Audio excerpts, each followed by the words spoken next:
राधे राधे। जय श्री कृष्णा। कान्हा जी की कृपा आप सभी पर बनी रहे। आज सुनिए कार्तिक मास महात्म्य का अध्याय 14। आज का अध्याय शुरू करने से पहले सुनते हैं लक्ष्मी जी की कहानी। एक साहूकार के एक बेटी थी। वह हर रोज पीपल सींचने जाती थी। पीपल में से लक्ष्मी जी निकलती और चली जाती। एक दिन लक्ष्मी जी ने साहूकार की बेटी से कहा, तू मेरी सहेली बन जा। तब लड़की ने कहा, मैं कल अपने पिताजी से पूछ कर आऊंगी। लड़की ने घर जाकर अपने पिताजी से सारी बात बताई। तो पिताजी बोले, वह तो लक्ष्मी है, अपने को क्या चाहिए, उसकी सहेली बन जा। दूसरे दिन वह लड़की फिर गई। लक्ष्मी जी निकल कर आई और कहा, मेरी सहेली बन जा। तब लड़की ने कहा, मैं सहेली बन जाऊंगी, और दोनों एक दूसरे की सहेली बन गई। लक्ष्मी जी ने उनको खाने का न्योता दिया। घर आकर लड़की ने अपने पिता से कहा, मेरी सहेली ने मुझे खाने का न्योता दिया है। तब पिता ने कहा, सहेली के जीमने चले जाना, पर संभल कर जाना। जब वह लक्ष्मी जी के यहाँ जीमने गई तो लक्ष्मी जी ने उसे शाल दुशाला ओढ़ने को दिया, रुपए पैसे दिए, सोने की चौकी, सोने की थाली, 36 प्रकार का भोजन कराया। जब वह जीम कर जाने लगी तो लक्ष्मी जी ने पल्ला पकड़ लिया और कहा कि मैं भी तेरे घर जीमने आऊंगी। लड़की बोली, आ जाना। लड़की घर आकर चुपचाप बैठ गई। तब उसके पिता ने पूछा, बेटी सहेली के यहाँ जीम कर आई है तो उदास क्यों बैठी है? लड़की बोली, पिताजी मेरे तो लक्ष्मी जी ने इतना दिया, अनेक प्रकार के भोजन कराए, परंतु मैं उन्हें कैसे जिमाऊंगी? अपने घर में तो कुछ भी नहीं है। पिता बोले, जैसा होगा जिमा देंगे, परंतु तू गोबर मिट्टी से चौका देकर सफाई कर ले। 4 मुखी वाला दिया जलाकर लक्ष्मी जी का नाम लेकर रसोई में बैठ जा। लड़की सफाई करके लड्डू लेकर बैठ गई। उसी समय एक रानी नहा रही थी। उसका 9 लखा हार चील उठाकर ले गई और उसका लड्डू भी ले गई और 9 लखा हार वहाँ डाल गई। लड़की हार को तोड़कर बाजार ले गई और सामान लाने लगी तो सुनार ने पूछा, क्या चाहिए? तब उस लड़की ने कहा, सोने की चौकी, सोने का थाल, दुशाला दे दे, मोहर दे दे और सारी सामग्री दे दे। 36 प्रकार का भोजन हो जाए, इतना सामान दे दे। सारी चीजें लाकर बहुत तैयारी करी और रसोई बनाई। तब गणेश जी ने कहा, लक्ष्मी जी को बुलाओ। आगे आगे गणेश जी और पीछे पीछे लक्ष्मी जी आई। उसने फिर चौकी डाल दी और कहा, सहेली चौकी पर बैठ जा। तब लक्ष्मी जी ने कहा, सहेली चौकी पर तो राजा रानी भी नहीं बैठे, कोई भी नहीं बैठा। तो उसने कहा, मेरे यहाँ तो बैठना पड़ेगा। मेरे माँ बाप, भाई बहन, मेरे पोते बहुएं क्या सोचेंगे, पड़ोसन क्या सोचेगी? लक्ष्मी जी की सहेली बनी थी, 28 पीढ़ियों तक यहीं पर रहना पड़ेगा। फिर लक्ष्मी जी चौकी पर बैठ गई। तब उस लड़की ने बहुत खातिर की। जैसे लक्ष्मी जी ने की थी वैसे ही उसने उससे भी ज़्यादा की। लक्ष्मी जी उस पर खुश हो गई और घर में खूब धन रुपया लक्ष्मी जी को ने उसको दिया। साहूकार की बेटी ने कहा कि आप यहीं बैठी रहो, मैं अभी आई, कहकर लड़की चली गई। लक्ष्मी जी चौकी पर बैठी रही। लक्ष्मी जी ने उन्हें बहुत धन दौलत दिया। हे माता लक्ष्मी, जैसे तुमने साहूकार की बेटी को दिया वैसे सबको देना। कहते सुनते हुकारा भरते अपने सारे परिवार को दियो। पियर में देना, ससुराल में देना, बेटे पोते को देना। हे लक्ष्मी माता, सब दुख दूर करना, दरिद्रता दूर करना और सबकी मनोकामनाएं पूरी करना। दिवाली के दिन हम सबको ये कथा पढ़नी चाहिए। जय जय श्री लक्ष्मी माता की जय। आइए अब सुनते हैं कार्तिक मास महात्म्य। इससे पहले के अध्याय में देव ऋषि नारद जी राजा पृथु को विष्णु शर्मा नाम के ब्राह्मण और राजा चोल की कहानी सुनाई थी।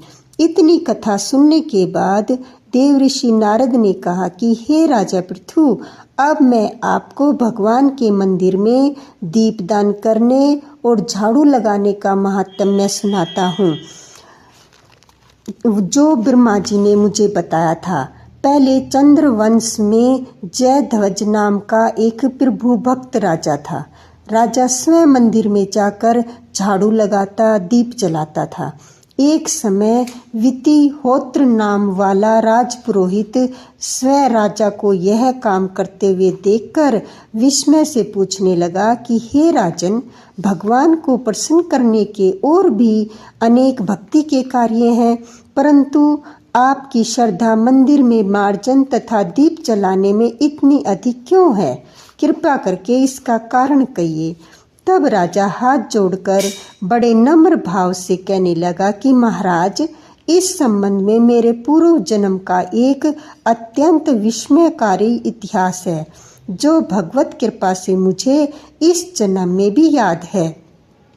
सतयुग में मनु के अंतर में वेद तथा वेदांगों को जानने वाला एक ब्राह्मण था, जो महान विद्वान होते हुए भी खोटे कर्म करता था। इन खोटे कर्मों के कारण उसके सभी बंधु बांधवों ने उसका परित्याग कर दिया था। एक दिन वह भूख और प्यास से अति दुखित हो घूमता फिरता नर्मदा नदी के तट पर जा पहुंचा और वहीं पर उसने अपने प्राण त्याग दिए।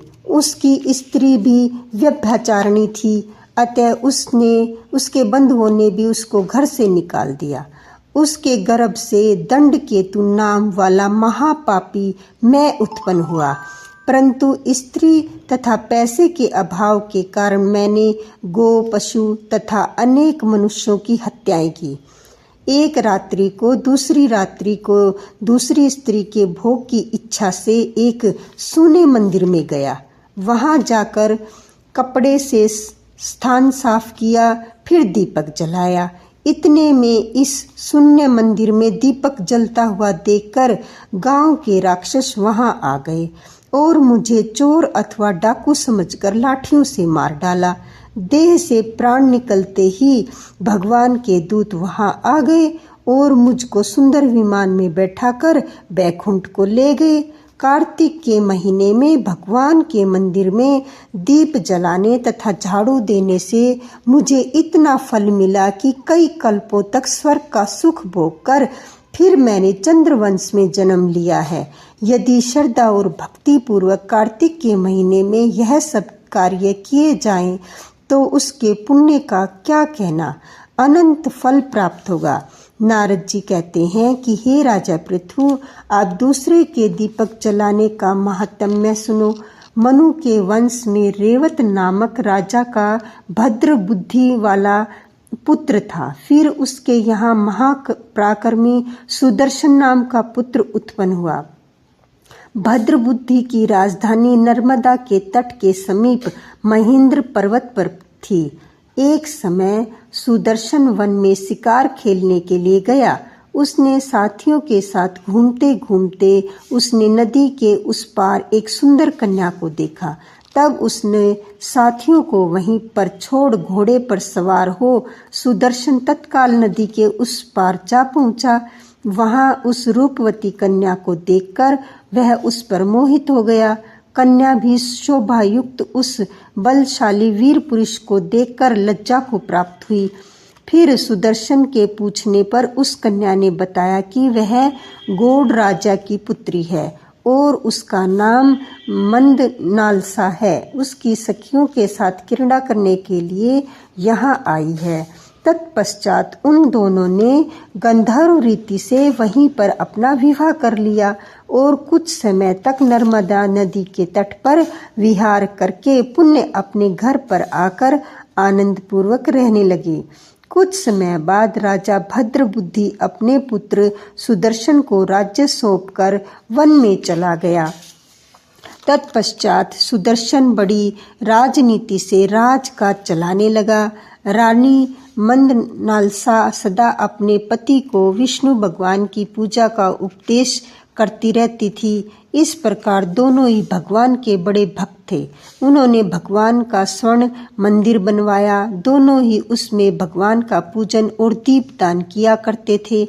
एक समय रानी मंदिर में दीपक जला रही थी कि उसी समय राजा ने उसको बुलाया, परंतु दीपक जलाकर आने में रानी को कुछ देर हो गई। तब सुदर्शन ने क्रोध वेश में आकर रानी से कहा कि तुम कहाँ क्या करती थी, और पति ही स्त्री का देवता है, फिर इस दीपदान में इतनी देर लगाकर तुमने मेरा अनादर क्यों किया? यदि देर से आने का कोई गुप्त कारण है तो बताओ। सती साध्वी मंदनालसा बड़े मीठे शब्दों से बोली कि हे महाराज, मैं दीपदान का महत्व आपको बताती हूँ। मंदनालसा कहने लगी कि अब मेरा चरित्र सुनिए। पिछले जन्म में मैं अन्न कण ग्रहण करने वाली चूहिया थी। एक दिन गोदावरी के तट पर भगवान के मंदिर में रात्रि को जलता हुआ दीपक बत्ती छोटी होने से बुझने लगा। मैंने बत्ती को लोभ से पकड़कर उठाया तो उस समय दीपक तो जल गया, परंतु मेरा मुख भी जल गया। इससे मुझे दुखी हो मैं मृत्यु को प्राप्त हो गई। परंतु क्योंकि रात्रि के समय भगवान का दीपक प्रज्वलित कर दिया था, इसी कारण मैं ऐसी रूपवती आपकी रानी बनी। यदि श्रद्धापूर्वक भगवान के मंदिर में दीपदान किया जाए तो उसके फल का तो कहना ही क्या। आप अपनी रानी के मुख से यह सब सुनकर सुदर्शन कार्तिक मास में व्रत करके आजीवन भगवान के मंदिर में दीपदान करता रहा और अंत में उसे वैकुंठ प्राप्त हुआ। राधे राधे। जय श्री कृष्णा। बोलो तुलसी माता की जय। अब सुनते हैं तुलसी चालीसा।